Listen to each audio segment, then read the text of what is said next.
Just after midnight on August 31st, 2001, 36-year-old Dana Laskowski sat on her couch sipping a drink at her home in Puyallup, Washington, which is about 35 miles outside of Seattle. Dana had been enjoying a night at home by herself, but as she sat there on the couch, the silence in the house started to feel a bit unsettling. It just was not something she'd gotten used to yet. Dana was the mother of 9-year-old triplets, so the house was typically filled with a lot of noise. But tonight, the kids were 3 hours away staying with their dad. Dana and her husband Stan had separated the previous year, and after the separation, Dana had moved several hours away to Puyallup, where some of her family lived. Dana and Stan had tried hard to effectively co-parent the triplets.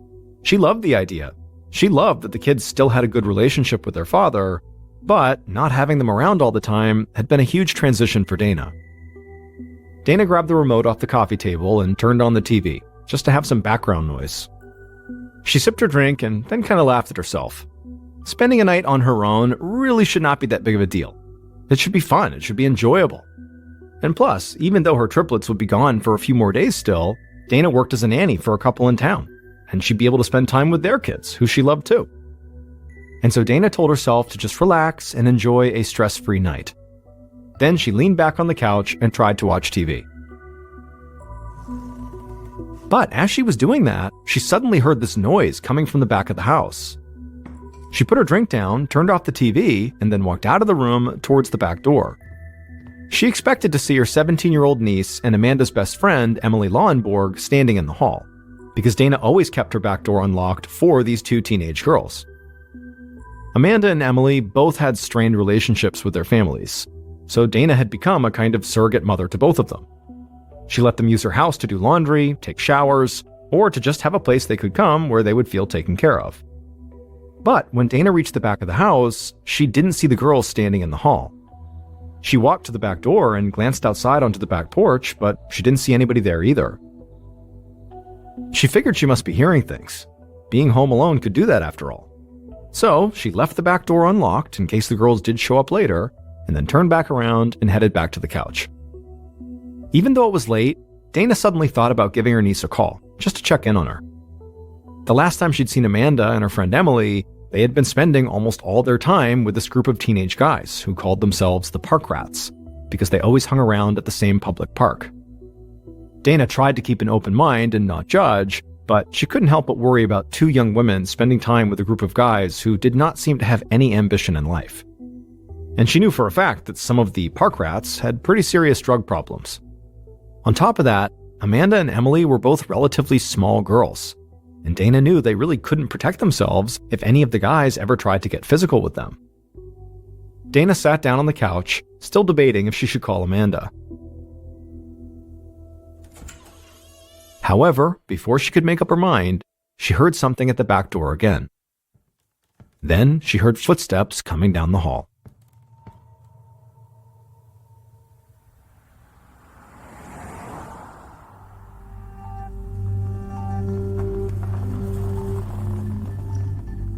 At 10:30 a.m. the following morning, a patrol officer from the Puyallup Police Department pulled up in front of Dana's house. He'd gotten a message from dispatch about an urgent 911 call that had come in that morning. A woman had called and said her children's nanny, Dana Laskowski, had not arrived at the house when she was supposed to. The woman and her husband had both called Dana, but couldn't get a hold of her. And this really worried them, because Dana would never not show up without calling and making sure the kids would be okay. So the woman had asked the police to please do a wellness check on Dana. The officer stepped out of his cruiser and glanced around the neighborhood. This was a pretty busy area of town, with lots of fast food restaurants and shops nearby, so the street could see plenty of traffic at night. The officer walked up to Dana's front door and knocked while calling out her name and also introducing himself. But after a few moments, he didn't get a response, and he also didn't hear any movement inside the house. And so eventually, the officer walked around to the side of the house and pressed his face against a window. However, the curtains inside the house made it difficult to see anything inside. So he walked around to the back of the house, and there he noticed the back door was cracked open. He slowly walked up the steps of the old wooden porch, approached the door, and then called out for Dana again through the crack. But there was still no response. The officer tensed up.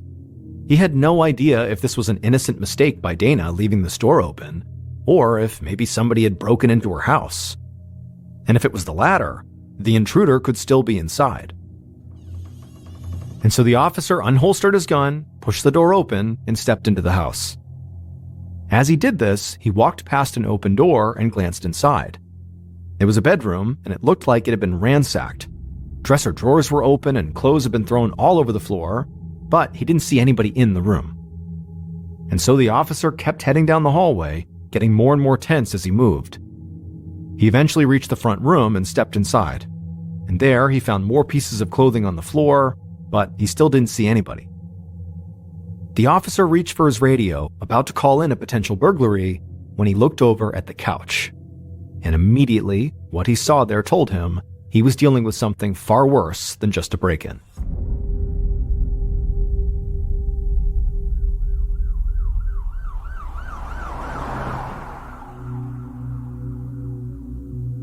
A little later that morning, veteran homicide detective Scott Bramhall of the Puyallup Police Department arrived at Dana's house.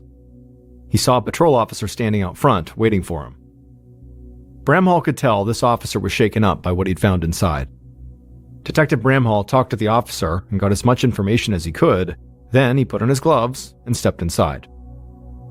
Bramhall walked into the front room of the house and immediately saw what had upset the patrol officer. The dead body of a woman lay on the couch, with a blanket partially covering her legs, almost like she'd been keeping her feet warm. The patrol officer had found a photo ID during his search, and he had positively identified the woman as Dana Laskowski, the woman he had come to do the wellness check on. Detective Bramhall approached Dana's body and crouched down beside it. Right away, he saw specks of blood on her cheeks and mouth, as well as blood on the carpet by the couch. He also saw deep, dark bruises and ligature marks on Dana's throat. Bramhall looked around the room and saw a scarf on the floor not far from the couch. And his first thought was Dana had most likely been strangled to death, and that scarf could very well be the murder weapon. But the position Dana was lying in was by far the most shocking thing about this crime scene.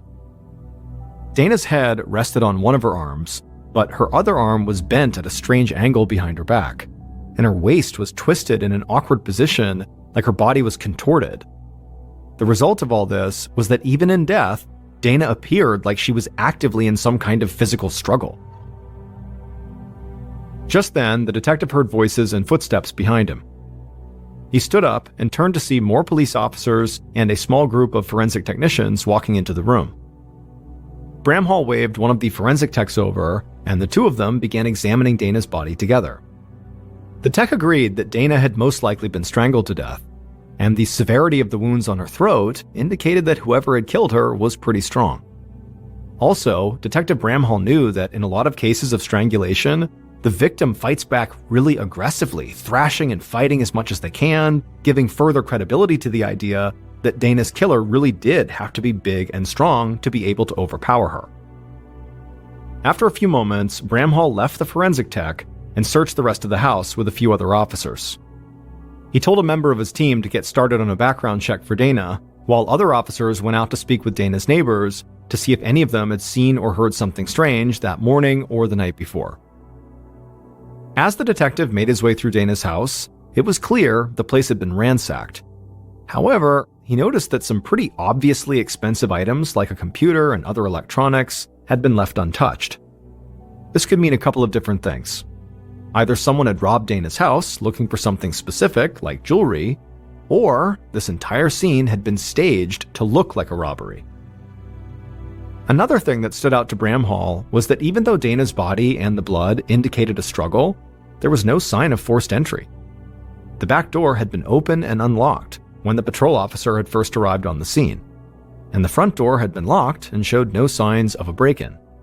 So Bramhall wondered if Dana had let her killer inside, or if they had unlocked the back door with their own key. As Bramhall was searching the house, one of his team members came up to him. This officer told him that he'd only just started looking into Dana's background, but already he'd found something important. She and her husband Stan were recently separated, and Stan was not answering his phone.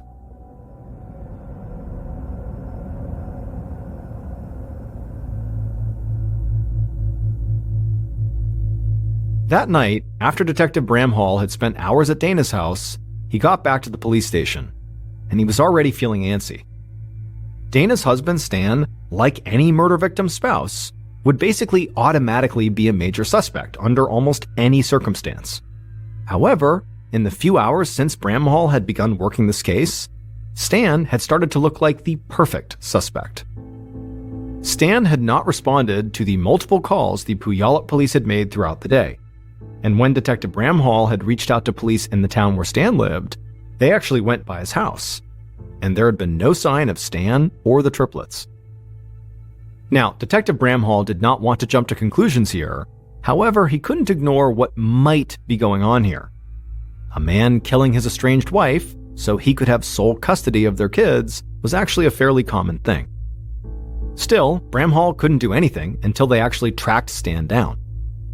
So, the detective stayed in touch with the police in Stanstown, and he also contacted the Washington State Police to tell them to be on the lookout for Stan. In the meantime, Bramhall started to gather information on Dana's friends, family, and her employers. Now, he was already planning on interviewing everybody close to Dana, but if Stan didn't turn up soon, he hoped maybe one of them would be able to help police track him down. But the following morning, before Bramhall had met with anybody else, he got a phone call in his office. And as soon as he answered, he heard the voice of a man who sounded upset and a bit frightened. It was Dana's husband, Stan. Stan explained that he had just taken his kids camping and had been at a spot out in the woods that didn't get cell service. So when he'd left the campsite earlier that morning, he saw he had tons of voice messages from the police. And when he had called the cops back, he learned that his estranged wife had been murdered. And then after that, the police had connected him to Detective Bramhall. There was no question in Bramhall's mind that Stan was a major suspect. However, if Stan was innocent, Bramhall could not imagine a worse way to have gotten such horrific news. Bramhall told Stan they needed to talk right now in person, and so Bramhall said he would just drive over to Stan's house right now. Stan said okay, and so Detective Bramhall hung up and then told members of his team to begin looking into Dana's friends and family. Then Bramhall got in touch with the local police where Stan lived to say he was going there to interview him, and then he headed out. The 5-hour drive led Bramhall through the woods and hills of the Pacific Northwest, and as he drove, it hit Bramhall just how slow-going this trip really was. He wondered if Stan had gotten angry about having to make this drive just to see his kids. Maybe he'd gone to Dana's house and confronted her about it. If they'd gotten into a fight, Stan could have flown into a rage and killed her. Now, this was just a theory, but when Bramhall finally got to Stan's house along with a local officer and they met Stan at the front door, Bramhall's theory didn't seem too far-fetched. Because Stan was a big guy. He could have easily overpowered Dana. But more importantly, Bramhall noticed right away that Stan had scrape marks on both of his legs, a sign that perhaps he had a recent physical altercation with someone. Stan led Bramhall and the other officer into his house, and they all sat down together in the kitchen. Bramhall didn't waste any time. He asked Stan flat out if he and Dana had been arguing about their separation, and if that tension had led to any physical altercations. Stan immediately shook his head and said no. He didn't deny that he and Dana argued, and that being separated and trying to co-parent triplets could be stressful, but he said he and Dana had worked hard to help each other and to support each other, and to make their kids' lives as normal as possible. Bramhall immediately changed the subject, and asked Stan how he'd gotten those scrapes on his legs. Stan looked a little surprised by the question, but he said he'd gotten them while playing baseball. Bramhall jotted it down in his notebook, having no sense of whether or not he was actually getting the truth. Finally, Bramhall asked Stan if he'd be willing to submit a DNA sample. And at that, Stan's whole demeanor changed. He'd been cooperative the entire time, but now, he said there was no way he was going to provide DNA. He still didn't really know what was going on here, and he hadn't even talked to a lawyer. Bramhall knew he couldn't force Stan to give them a DNA sample, not yet at least. He also knew a lot of people, even innocent people, didn't like the idea of providing their DNA. So Bramhall stood up, said he'd check into Stan's camping trip alibi, and that he'd be in touch. Hours later, Bramhall made it back to the station, and he felt like nothing had really changed regarding Stan. Stan was still a major suspect, and since he hadn't provided a DNA sample, the police would just have to keep digging into his alibi and his background to see if they could find anything that directly connected him to the murder. However, within minutes of getting back to the police station, one of Bramhall's team members came into his office and told him he had a major new lead. Detective Bramhall was worn out from all that driving he'd just done, but he felt an instant rush when he heard this. He asked the officer what he'd found. The officer said he'd spoken to the couple who employed Dana as their nanny, and they said Dana had a stalker, a guy named William. And Dana had even said to her employers that if she ever turned up dead, William would be the one who had killed her.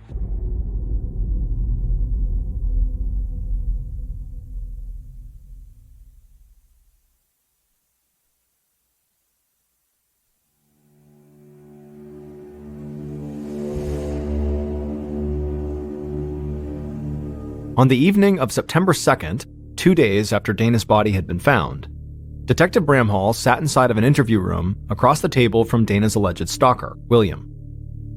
It would turn out William had installed cabling at Dana's house a few months earlier, and since then, he'd been leaving notes and poems on Dana's front door, and he'd been seen lurking around her house a bunch of times by several of Dana's neighbors.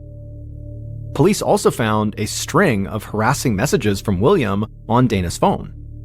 And so all of that had been enough for Bramhall to secure a search warrant, and the search of William's house had led to a disturbing discovery. Inside the interview room, Detective Bramhall pulled out a notebook and put it on the table. Then he asked William if he recognized it. William lowered his head and then nodded. He said it was his personal journal. Bramhall flipped open the notebook and showed William what appeared to be a letter to an unnamed woman. And this letter was filled with all these violent things William wanted to do to her. Bramhall flipped to another page, which was another letter to this same unnamed woman, filled with even more anger and more threats of violence. And so Detective Bramhall said it looked to him like William had been obsessed with Dana, leaving her notes and poetry and spying on her at her house. And when Dana didn't reciprocate, he got angry and started fantasizing about hurting her and began writing about it in his journal. But as William heard this, he just shook his head and said, no, it's not like that at all. William said those letters were an exercise his therapist had told him to do, and they weren't even about Dana. He said he had written that stuff about a woman who'd broken his heart, but it was just to get out the anger and hurt that he felt. He would never actually do any of the stuff he had written. Bramhall sat there in silence for a minute, just looking at the man across the table. Like Dana's husband, William was easily big enough to have overpowered Dana. And even if William was telling the truth about the notebook, he clearly had some kind of unhealthy obsession with Dana. So Bramhall leaned in and told William there was a really easy way for him to clear his name and help the police figure out what happened to Dana. William could provide the police with his phone and a DNA sample. And William didn't hesitate. He said he would do whatever the police needed, anything that would show he did not hurt Dana. In the days following the interview with William, Detective Bramhall and his team met with more of Dana's friends and family. Bramhall had two solid suspects, Stan, the estranged husband, and William the stalker. But he still didn't have any clear evidence pointing to either of them. And most of the people he spoke to didn't provide much more information. But Bramhall eventually met with Dana's 17-year-old niece Amanda at her house, and she told him something that had the potential to turn his whole investigation on its head. Amanda told Bramhall that Dana was like a second mother to her and her best friend Emily. Dana let them come over whenever they wanted, and the house was like this great escape for them. Amanda said Dana even left her back door unlocked, just so they could come in whenever they wanted to. This was a huge piece of news for Bramhall.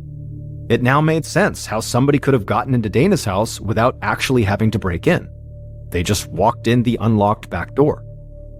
But then Amanda said something else that seemed even bigger. She explained that she and Emily had become friends with a bunch of teenagers who called themselves the Park Rats. And Bramhall knew exactly who they were, and he knew some of them were bad news. More than a few Park Rats had ended up in jail for drugs and violent crimes. And so as soon as Bramhall heard this, he asked Amanda if any of the Park Rats knew that her aunt kept her back door unlocked, and Amanda nodded and said yes. She said she had actually brought a couple of the park rats to Dana's house to meet her, just because Amanda thought Dana was so good at taking care of people who didn't really have anybody else, and most of the park rats had very difficult home lives. Detective Bramhall left Amanda's house and laid out his next steps. So far, his case had seemed like a pretty straightforward case. Estranged husbands and stalkers were common suspects. But now, he and his team were going to have to track down and interrogate a local gang of teenagers. Finding the park rats didn't prove to be too difficult for Detective Bramhall. A few trips to the public park where they hung out and meeting with a couple members of the group who were now in jail was really all it took. But getting the park rats to actually give him useful information turned out to be a lot harder. Most of them said they knew about Dana's murder, but all of them denied having anything to do with it. And since Bramhall didn't have any evidence connecting these teenagers to the scene, he couldn't just arrest them and try to force them to talk. And so, before long, a month had just flown by, and Bramhall still didn't have anything. And in that time, no new evidence surfaced that pointed to either Dana's husband Stan or the stalker William. And so Bramhall began to worry that maybe Dana's death had been the result of a random burglary gone wrong, and that the police were not even close to tracking down her killer.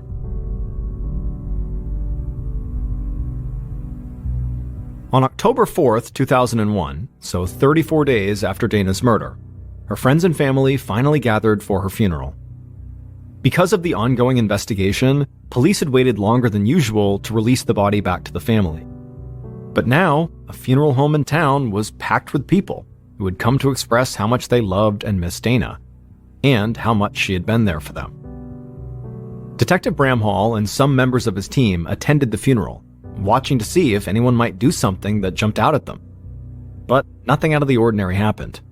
It was just a group of people grieving the loss of a loved one. After the service was over, Bramhall secured the funeral memorial book, which had been signed by the people who had attended. Bramhall hoped that he could find someone in this book that could maybe offer his investigation a new lead. So Bramhall and his team brought the book back to the station and they went through it, and as they did, they saw some people, in addition to signing it, also left written notes. And one of these written notes totally floored Bramhall. After reading the notes several times, Bramhall felt confident he had just found a massive clue. Bramhall and his team quickly met with the person who had written this note, and what that person said led police right back to the park rats.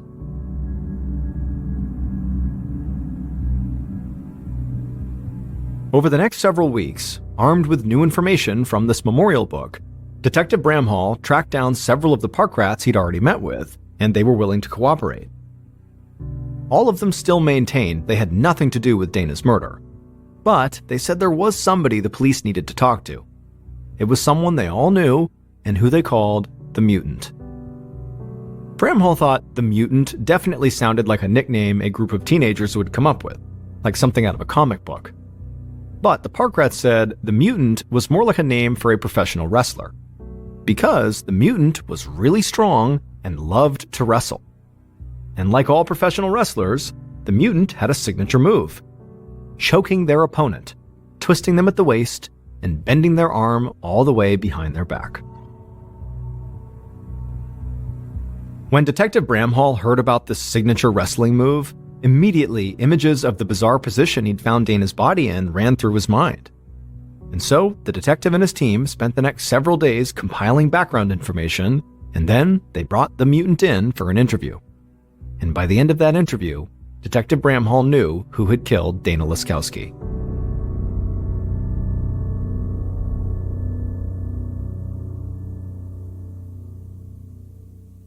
Based on information from the Mutant, evidence found at the crime scene, and interviews conducted throughout the investigation, here is a reconstruction of what police believe happened to Dana not long after midnight on August 31st, 2001.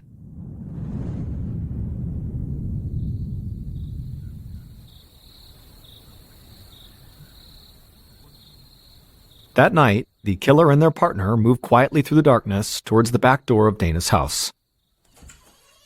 Once they got there, they opened it up, walked inside, and began walking down the hallway towards the front room.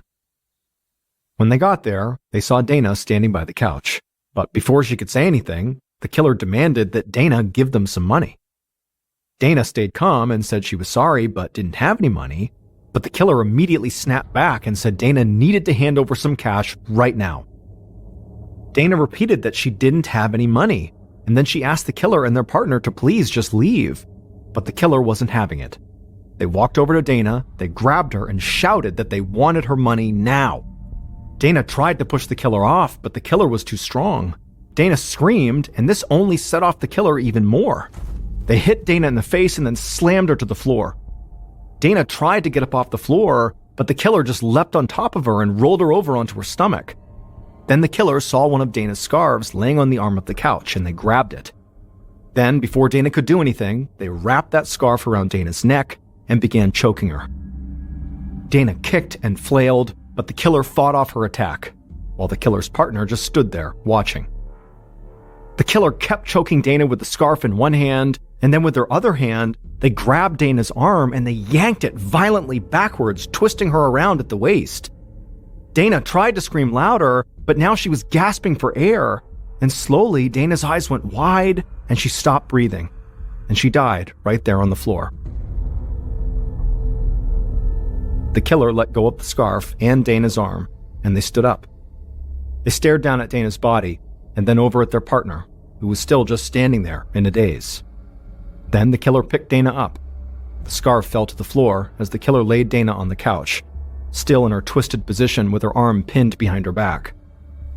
The killer then grabbed a folded-up blanket from the edge of the couch and covered Dana's feet and part of her legs with it, almost like they were tucking her in. But after the killer stepped away from the couch and kind of surveyed the scene, it was like they began to panic. They yelled at their partner that they needed to make this look like a robbery. The two of them quickly ran to Dana's bedroom and threw open all the drawers and littered the floor with clothing. They also carried some more clothes into the front room and dumped those on the floor as well. And then they ran out of the room, down the hall, and out the back door. The same back door that Dana had always left unlocked just for them, so they could always come to her house to escape their troubles at home. The people responsible for Dana's murder were Dana's own niece, Amanda, and Amanda's best friend, Emily Lauenborg, who all of the park rats knew as the mutant.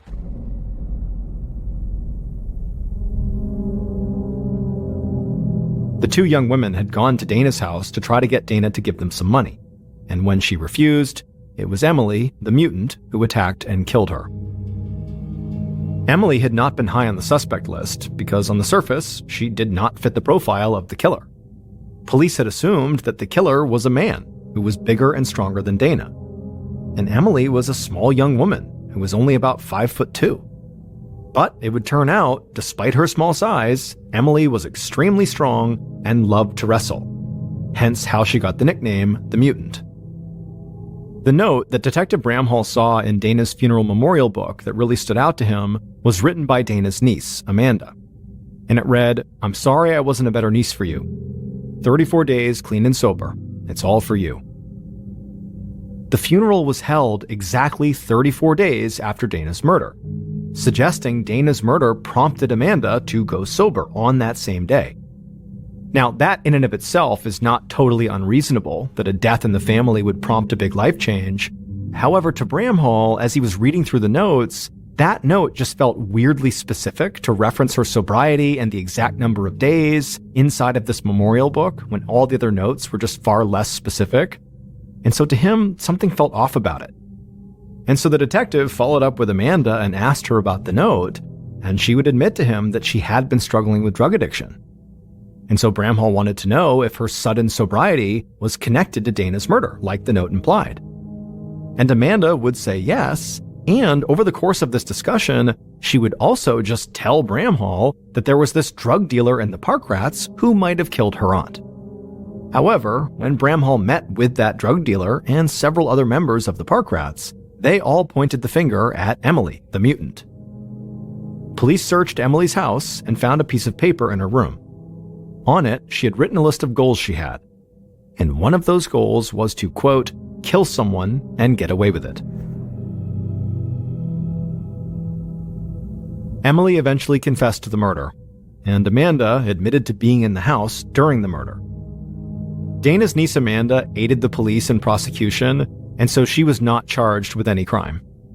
As for Emily, she would take a plea deal and would only serve about 5.5 years in prison.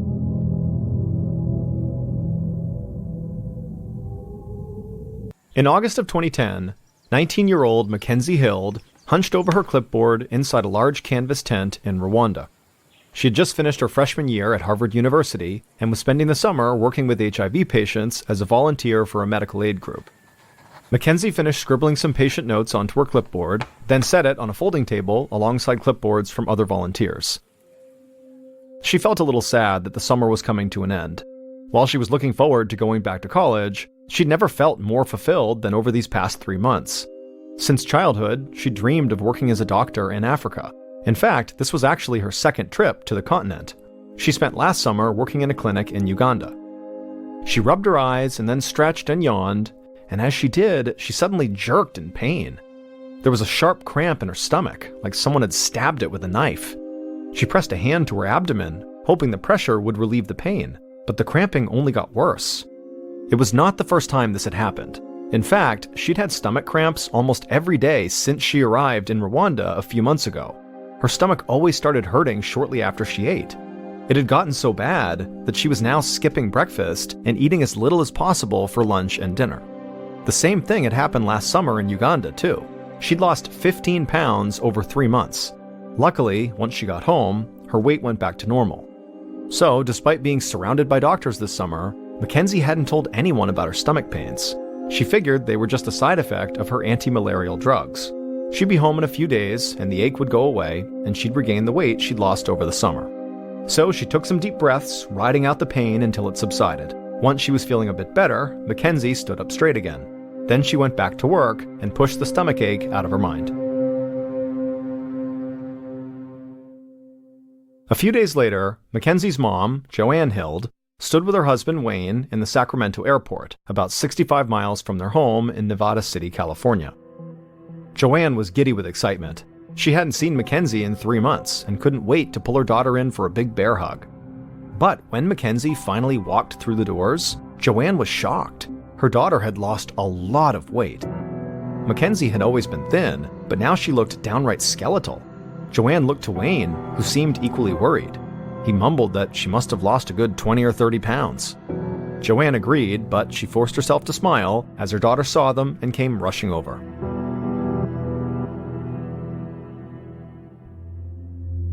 That night, Joanne sat in the living room with her daughter and husband, watching Jeopardy and Wheel of Fortune. Joanne had ordered pizza for dinner, thinking that a few hearty meals would help Mackenzie put the weight back on.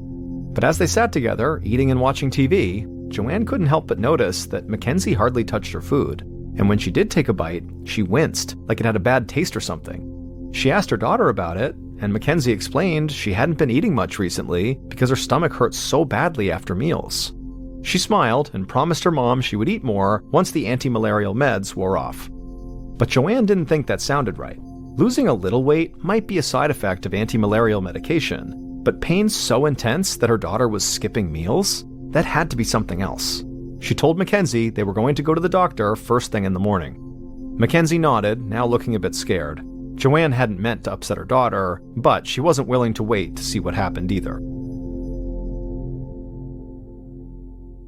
The next morning, Joanne sat with Mackenzie in the waiting room at the local clinic. They'd met with the doctor briefly, and he had ordered a full battery of tests, including tests for tropical diseases, HIV, and digestive disorders like Crohn's. Now they were waiting to see what the results might be. Joanne couldn't keep her legs still. She bounced them nervously, even when Mackenzie told her to stop. Deep down, Joanne was worried that something could be seriously wrong with her daughter. Thankfully, it was not long before the doctor popped her head into the waiting room and waved Mackenzie back. Joanne followed, and they stepped into the same little examination room where they'd first met the doctor. The doctor told Mackenzie that all of her tests had come back negative. In her opinion, it seemed like Mackenzie's system was just being sensitive to the food she'd been eating over the summer, which explained the stomach pain and the weight loss. Her stomach should settle down in the coming weeks, and then she could regain the weight. And so the doctor just advised some rest at home. Joanne felt incredibly relieved as she promised the doctor that she would heed the advice, she would get her daughter some rest and some good home-cooked meals. And Mackenzie nodded as well, agreeing to take it easy until school started later in the month. And with that, Joanne decided to put her worries aside and focus on enjoying some quality time with her daughter before she returned to college in Boston.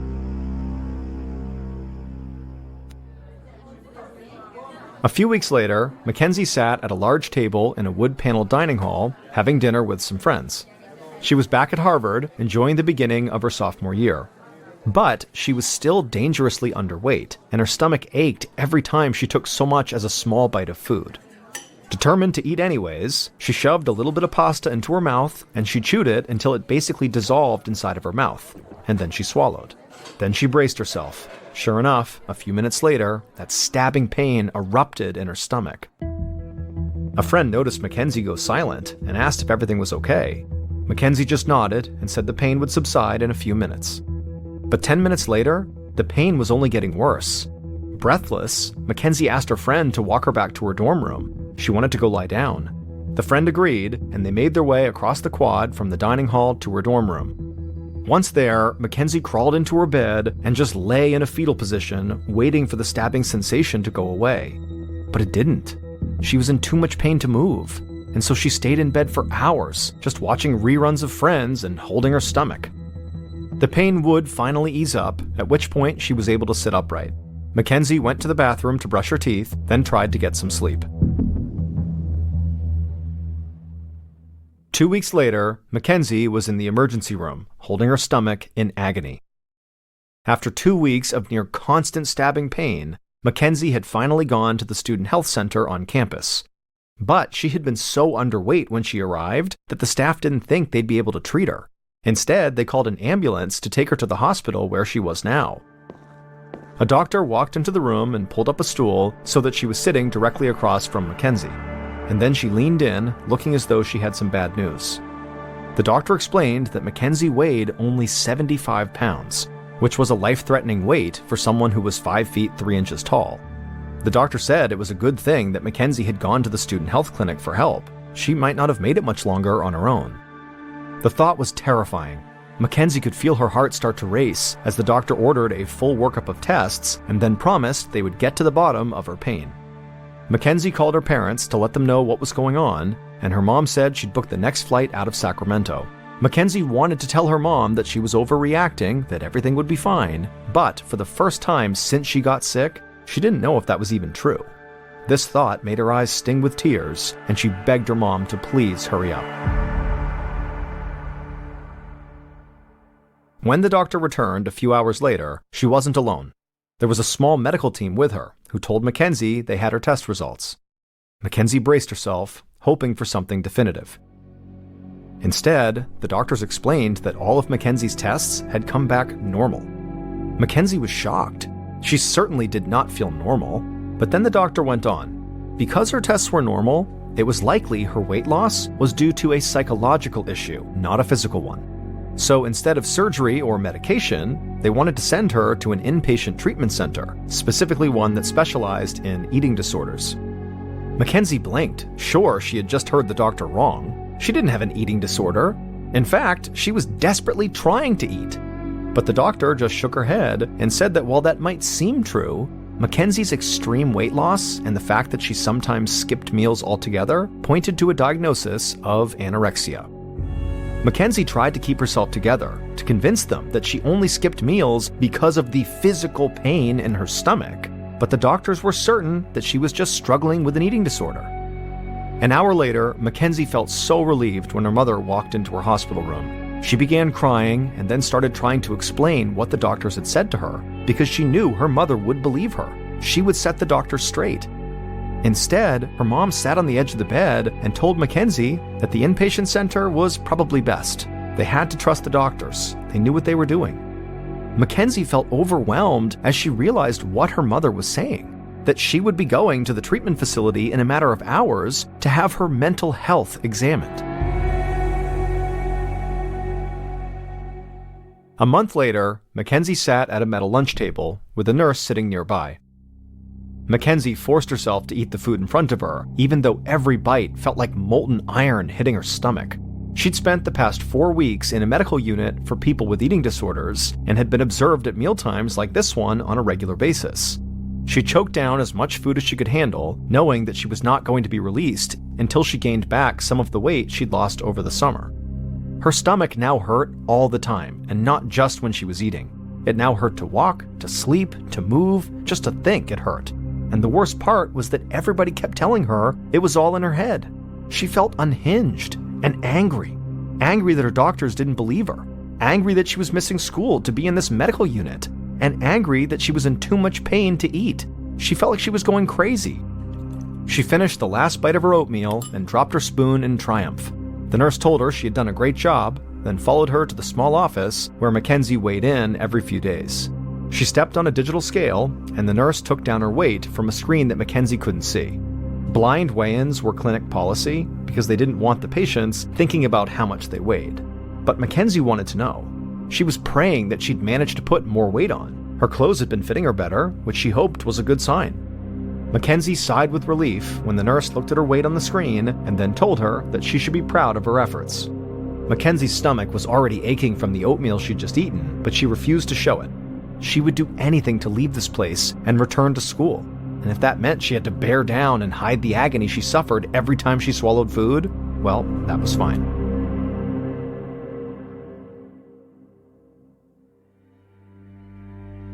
Five months later, in the spring of 2011, Mackenzie sat upright in a bed at a medical facility while a nurse took her vitals. Mackenzie's parents waited anxiously by her side. Thankfully, Mackenzie's weight had stabilized, which allowed her to move back home with her parents back in Nevada City. But eating was still extremely painful, and Mackenzie knew that if she didn't do something to fix it, her weight could plummet right back down again. So now, a doctor was about to insert a permanent feeding tube through Mackenzie's nose and down her throat. It was a radical idea, but Mackenzie's gastroenterologist thought it might help her maintain her weight. Nutrients would now bypass her hypersensitive stomach altogether and instead go directly to her small intestine. From now on, Mackenzie would have to navigate the world with a tube in her nose. But the doctor thought it might help her gut rest for a while and alleviate the pain, which could allow Mackenzie to go back to school. And to Mackenzie, that was worth the risk. The nurse finished taking her vitals, and a few minutes later, the doctor came in and got all the equipment ready. Mackenzie smiled at her parents as the doctor inserted the tube up her nose, down her esophagus, and into her small intestine. Her mom asked her how she was feeling. Mackenzie had to be honest. Not great. But at least she wasn't having stabbing pains in her stomach, and hopefully it would all be upwards from here.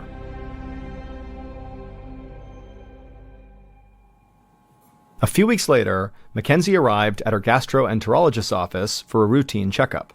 She stepped on the scale, which flashed 105 pounds. It was phenomenal news. She'd officially regained all the weight she'd lost since first going to Rwanda. Mackenzie was overjoyed. And then it got even better when her gastroenterologist told her he was officially ruling out anorexia as a diagnosis, and he was approving Mackenzie to return to college in the fall. Now, the gastroenterologist was clear. They still didn't know what was causing Mackenzie so much pain, but at the very least, it didn't have to stop her from living her life. Mackenzie was too excited to care at that moment. She could not wait to get home and re-enroll at Harvard. In early September of 2011, Mackenzie sat in a dining hall with her friends for the first time in a year. She couldn't have been happier to be back on campus, even if it meant that she was now a year behind her classmates. Mackenzie was getting all of her food through the nasal feeding tube now, and while that normally didn't bother her, it was Taco Tuesday at the dining hall, and her stomach almost grumbled as she smelled the chili peppers and grilled onions. She didn't miss the stomach pain, but some days she really missed eating. And she also didn't like the feeling that everybody was always looking at her. She was the nose tube girl, and she felt even more conspicuous when she was sitting next to friends at the dining hall. So she took out a textbook, deciding to get a jump start on her homework while her friends ate. Their mouths were too full to talk anyway. Mackenzie had a full course load this semester, and she'd volunteered to work at a local homeless shelter. So really, she told herself, cutting out the time it took to actually eat meals was for the best. Just then, one of her friends asked her if she wanted to try just a little bit of the churros they were serving for dessert, and Mackenzie did. She really did. But she still shook her head no. She told her friend that she was enjoying her life and that really this was no big deal. But the friend frowned, not quite believing her, and then went back to eating. As for Mackenzie, she sighed and went back to her homework. The following summer, in July of 2012, Mackenzie stood in line at a burger shack outside of Albuquerque, New Mexico. She was spending the summer volunteering again, this time on Native American reservations in Arizona and New Mexico. She was thrilled to be back in the field, and best of all, she no longer had a feeding tube coming out of her nose. She stepped up to the counter and handed the cashier a list of orders. She apologized for the large volume. The food was for a clinic full of hungry doctors waiting on burgers and chicken sandwiches. But none of this food was for Mackenzie. Even though she no longer had a nasal feeding tube, she still wasn't eating. That May, surgeons had given her a stomach feeding tube that was less conspicuous than the one in her nose. They'd also removed her gallbladder to avoid the risk of gallstones, hoping that would relieve her pain somewhat. But her new feeding tube delivered nutrition to her stomach, and so she was getting those stabbing stomach pains again, even now as she stood outside the burger shack. They weren't as bad or as prolonged as when she actually ate food, but still, it hurt. Mackenzie stood around the parking lot, waiting for her order to be up and checking her watch. She was waiting for a phone consultation with her gastroenterologist, who she still checked in with routinely, and today she had a special request. She wanted to know when she could go back to volunteering in Africa. She had gotten used to not eating, but she was tired of letting her stomach pain rule her life. She wanted clearance to go back overseas. Just then, Mackenzie picked up the burgers, and a few minutes later, her doctor called. Mackenzie updated him on how she was doing, and then she asked for clearance to go back to work in Africa. The doctor paused for a moment to think, and then finally he said yes. He thought it would be okay for her to go. Mackenzie was so happy. She thanked the doctor, hung up, and jumped in her car. As soon as she had a free moment, she would start making plans.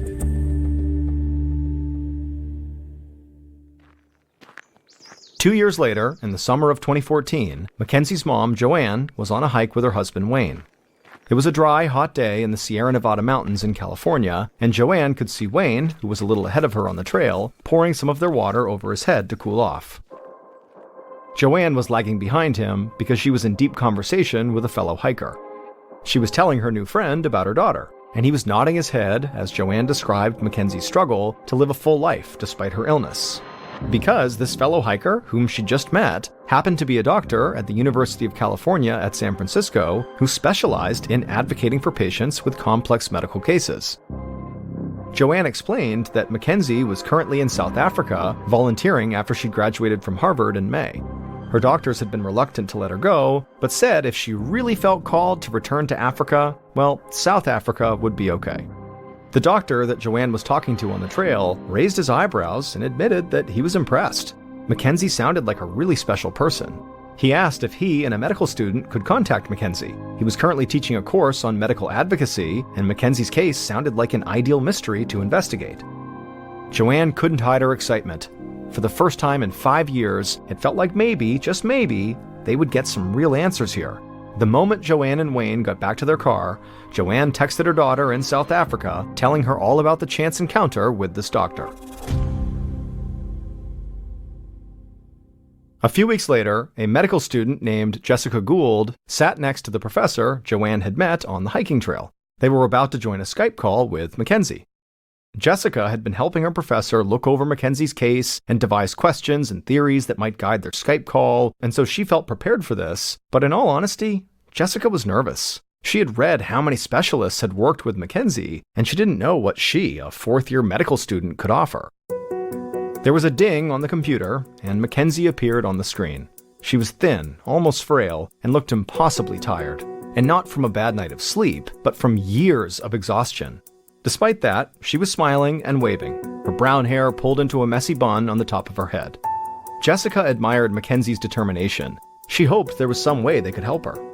She and her professor said hello, and the more they spoke with Mackenzie, the more inspired Jessica became by her. She thought about how Mackenzie approached her chronic illness. Despite her constant pain, Mackenzie still found ways to help others thousands of miles from home. And so if Mackenzie could find ways to help others, well, Jessica could find a way to help Mackenzie. Several months later, Jessica was sitting in front of her laptop, as always, feeling exhausted. She was on a phone call with her professor, explaining that she still hadn't figured out what was wrong with Mackenzie.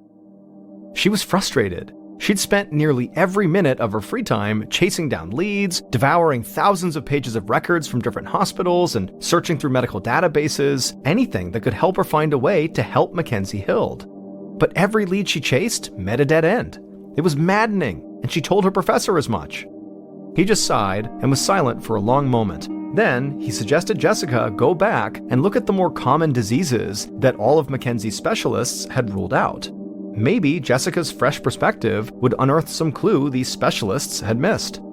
Jessica doubted that she would find something that the country's top doctors had overlooked, but she didn't have any other leads to pursue, so she agreed.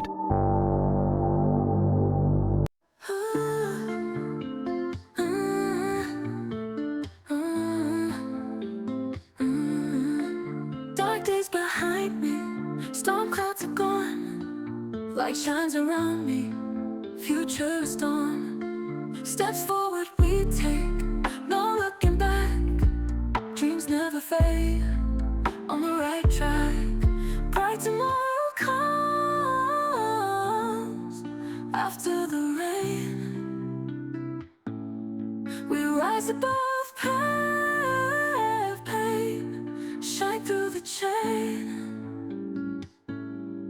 Mountains are climbed, valleys are crossed. Hope is our guide, no path we lost. We believe in dreams, hearts full of light. Together we gleam, stars in the night. Bright tomorrow comes after the rain. We rise above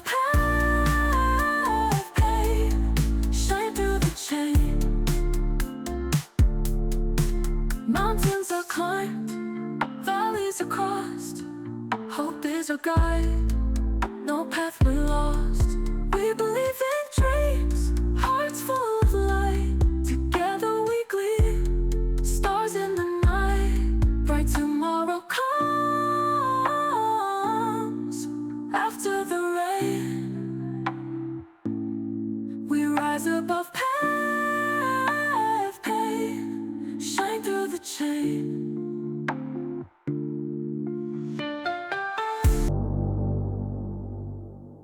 A few weeks later, in January 2015, Mackenzie was lounging on the couch back home in Nevada City when her phone rang.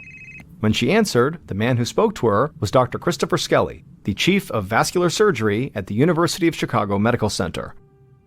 Dr. Skelly explained that before the holidays, he'd received an interesting email from a medical student named Jessica Gould. And after chatting with Jessica, he had agreed to review Mackenzie's case. And in his opinion, he knew what was causing Mackenzie's pain and had a way to treat it. Mackenzie's heart pounded. She couldn't believe what she was hearing. For the past 6 years, she'd either been living in excruciating pain or with a feeding tube up her nose or in her stomach. It had been 5 years since she last chewed food or even tasted it. She thought this was how she would live the rest of her life. She'd grieved, she'd processed, she'd found a way to move on. And now she was hearing that there might be a cure. She told Dr. Skelly that she couldn't book her ticket to Chicago quickly enough. 4 weeks later, Mackenzie arrived at Dr. Skelly's office feeling nervous and thrilled. After some testing, Dr. Skelly told Mackenzie that he believed her symptoms were physical, not psychological. In fact, he believed she had been suffering for years because of a physical abnormality that she'd had since birth. And the tests proved it. Just hearing those words flooded Mackenzie with relief. She wanted to cry. Then Dr. Skelly finally gave her an official diagnosis. He said that Mackenzie had a rare and little-known condition called median arcuate ligament syndrome, or MALS for short. He explained that the median arcuate ligament is a band of tissue that runs from the base of the diaphragm, the muscles that help us breathe, up to the heart. For people with MALS, that band of tissue is in the wrong place. It crosses over the heart and compresses the artery that supplies blood to the stomach and other organs. This impaired blood flow can cause intense pain when eating because the stomach isn't getting the blood supply it needs to digest the food. Doctors had actually tested Mackenzie for moles early on, but those results came back negative. However, when Jessica went back and reviewed the early decisions in Mackenzie's case, she thought moles perfectly explained Mackenzie's symptoms. And so Jessica had convinced a leading expert on moles, Dr. Skelly, to investigate whether her hunch was right. And when he did, Dr. Skelly determined that the previous tests were wrong. Mackenzie did have moles after all.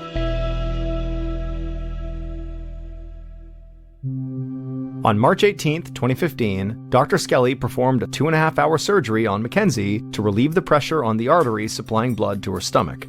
The next day, when Mackenzie woke up, she had her first bite of food in 5 years, a spoonful of scrambled eggs from the hospital cafeteria. She chewed, she swallowed, and then she waited, and no pain came, and she burst into tears of joy. It would take a few weeks for her stomach to get used to eating, but the pain never did come back. After recovering from mole syndrome, Mackenzie went on to attend medical school at the University of Washington in Seattle.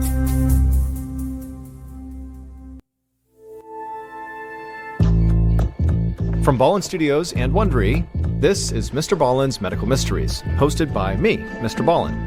A quick note about our stories: we do sometimes use aliases because we don't know the names of the real people involved. And also, in most cases, we can't know exactly what was said in these stories, but everything is based on research. And also a reminder, the content in this episode is not intended to be a substitute for professional medical advice, diagnosis, or treatment. This episode was written by Aaron Land. Our editor is Heather Dundas. Sound design is by Ryan Potesta. Our senior managing producer is Nick Ryan, and our coordinating producer